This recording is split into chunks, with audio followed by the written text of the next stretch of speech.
Hi ഹോയ്. നമ്മളെല്ലാവരും cutlet ഒക്കെ ഉണ്ടാക്കാറില്ലേ? അപ്പൊ അത് ബ്രെഡ് ക്രംസ് ഒക്കെ വെച്ചിട്ടല്ലേ ഉണ്ടാക്കല്? അപ്പൊ ഇന്ന് ഞാനൊരു സേമിയ ഇതിനെ കൊണ്ടാണ് ഇത് ഉണ്ടാക്കുന്നത്. അപ്പൊ നമുക്ക് ഈ ചിക്കൻ കട്ട്ലേറ്റ് എങ്ങനെ ഉണ്ടാക്കുന്നത് നോക്കിയാലോ? എല്ലാവർക്കും ഈ വെറൈറ്റി സ്നാക്സ് ഒക്കെ ഇഷ്ടമാണെങ്കിൽ ഒന്ന് കമന്റ് ചെയ്യണം കേട്ടോ. ഇനി നമുക്ക് ഒരു പാത്രത്തിലേക്ക് 2 ടേബിൾ സ്പൂൺ ഓയിൽ ചേർത്ത് കൊടുക്കണം. ഇനി അതൊന്ന് ചൂടായി വന്നാൽ അതിലേക്ക് ഒരു 2 സവാള ചേർത്ത് കൊടുക്കുന്നുണ്ട്. നല്ല നൈസായിട്ട് കട്ട് ചെയ്തതാണ്. ഇതൊന്ന് വേഗം ഒന്ന് വാടി വരണ്ടിയിട്ട് കുറച്ച് ഉപ്പ് ചേർത്ത് കൊടുക്കുന്നുണ്ട്. ഇനി ഇതെല്ലാം കൂടി നല്ലോണം മിക്സ് ചെയ്യാം. ഇനി ഇതിലേക്ക് 1 ടേബിൾ സ്പൂൺ ഇഞ്ചി വെളുത്തുള്ളി പേസ്റ്റ് ചേർത്ത് കൊടുക്കാം. ഇനി നമുക്ക് ഇതിലേക്കുള്ള പൊടികൾ ചേർത്ത് കൊടുക്കാം. ഒരു 1/2 ടീസ്പൂൺ മഞ്ഞൾപ്പൊടി, 1 ടീസ്പൂൺ ചിക്കൻ മസാല, 1/2 ടീസ്പൂൺ കുരുമുളകിന്റെ പൊടി, അതേപോലെ 1/2 ടീസ്പൂൺ മുളകിന്റെ പൊടി, ഒരു 1/4 ടീസ്പൂൺ ഗരം മസാല. ഇനി ഇതെല്ലാം കൂടി നല്ലോണം മിക്സ് ചെയ്തെടുക്കാം. അപ്പം ഇതിന്റെ പച്ചമണെല്ലാം മാറി വന്നിട്ടുണ്ട്. ഇനി നമുക്കിതിലേക്ക് ചിക്കന് ഇട്ട് കൊടുക്കാം. അപ്പൊ ഞാൻ ചിക്കന് കുറച്ച് ഉപ്പും മഞ്ഞളും ഇട്ട് ഒന്ന് കുക്കറിൽ വേവിച്ചെടുത്തതാണ്. അപ്പൊ അത് ഇതിലേക്ക് ചേർത്ത് കൊടുക്കുന്നുണ്ട്. അതേപോലെ തന്നെ ഉരുളക്കിഴങ്ങും ഒന്ന് വേവിച്ചെടുത്തതാണ്. കുറച്ച് ഉപ്പും മഞ്ഞളും ഇട്ടിട്ട് കുക്കറിലൊന്ന് വേവിച്ചെടുത്തതാണ്. ഇതെല്ലാം കൂടി ഒന്ന് മിക്സ് ചെയ്തെടുക്കാം. ഇനി ഇതിലേക്ക് കുറച്ച് മല്ലിയിലയും കൂടി ചേർത്ത് കൊടുക്കാം. ഇനി ഇതെല്ലാം കൂടി ഒന്ന് മിക്സ് ചെയ്തെടുക്കാം. അപ്പൊ കട്ട്ലേറ്റിന്റെ മസാല ഇവിടെ റെഡി ആയിട്ടുണ്ട്.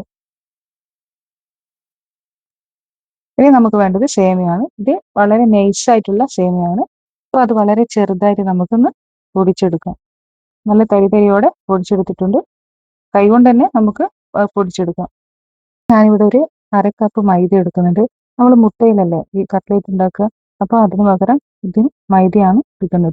അപ്പോൾ അത് മൈദ കുറച്ച് വെള്ളം ഒഴിച്ചിട്ട് ദോശമാവ് പോലെ നമുക്കൊന്ന് കലക്കിയെടുക്കാം. അപ്പോൾ മാവ് ഇവിടെ റെഡി ആയിട്ടുണ്ട്. ഇനി നമുക്ക് കട്ട്ലേറ്റ് മസാല എടുത്തിട്ട് ഇത് ഒന്ന് മൈദ മാവിലൊന്ന് മുക്കിയെടുക്കുക.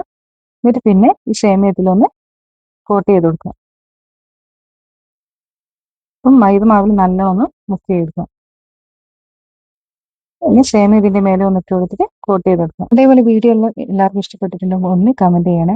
അതേപോലെ ചാനൽ ഒന്ന് സബ്സ്ക്രൈബും ചെയ്യണേ. അപ്പം നല്ലോണം സേമിയ ഇതിന്റെ മേലെ പിടിച്ചു വന്നിട്ടുണ്ട്. നമുക്ക് ഇതേപോലെ എല്ലാം ഉണ്ടാക്കിയെടുക്കാം. ഇത് വേണമെങ്കിൽ നമുക്ക് കുറച്ച് ഒരു അരമണിക്കൂർ ഫ്രിഡ്ജിലൊക്കെ വെച്ചിട്ട് തണുത്തിട്ട് പൊരിച്ചെടുത്താലും മതി.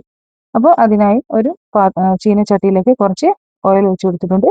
അതൊന്ന് ചൂടായി വന്നാൽ നമുക്ക് ഓരോന്നായിട്ട് നമുക്ക് ഇതിലിട്ടിട്ട് പൊരിച്ചെടുക്കാം. അപ്പം ഫ്ലെയിം ഒന്ന് കുറച്ച് വെച്ചിട്ട് വേണം പൊരിച്ചെടുക്കാൻ. ഇത് തിരിച്ചും മറിച്ചിട്ടിട്ട് നമുക്കിതൊന്ന് പൊരിച്ചെടുക്കാം. നല്ലോണം പൊരിഞ്ഞു വന്നിട്ടുണ്ട്. നമുക്കിതൊരു പാത്രത്തിലേക്ക് മാറ്റാം. ഇത് ബാക്കിയുള്ളതും ഇതേപോലെ തന്നെ നമുക്ക് പൊരിച്ചെടുക്കാം. അപ്പോൾ ഞാൻ ഫുള്ളായിട്ട് പൊരിച്ചെടുത്തിട്ടുണ്ട്. അപ്പോൾ നല്ല സേമിയ ചിക്കൻ കട്ട്ലേറ്റ് ഇവിടെ റെഡി ആയിട്ടുണ്ട്. നല്ല ക്രിസ്പി ആയിട്ടുള്ളതാണ്. സേമിയ നല്ലോണം ഇങ്ങനെ കടിക്കുന്ന പോലെ ഉണ്ടാവും. അപ്പോൾ ഇതെല്ലാവരും ഒന്ന് ട്രൈ ചെയ്ത് നോക്കണം. അതേപോലെ കുട്ടികൾക്കൊക്കെ നല്ലോണം ഇഷ്ടപ്പെടുന്ന ഒരു സ്നാക്സ് ആണിത്. എല്ലാവരും ഒന്ന് ഉണ്ടാക്കി നോക്കിയിട്ട് ഇതിന്റെ കമന്റും കൂടി ഒന്ന് പറയണേ. Okay bye.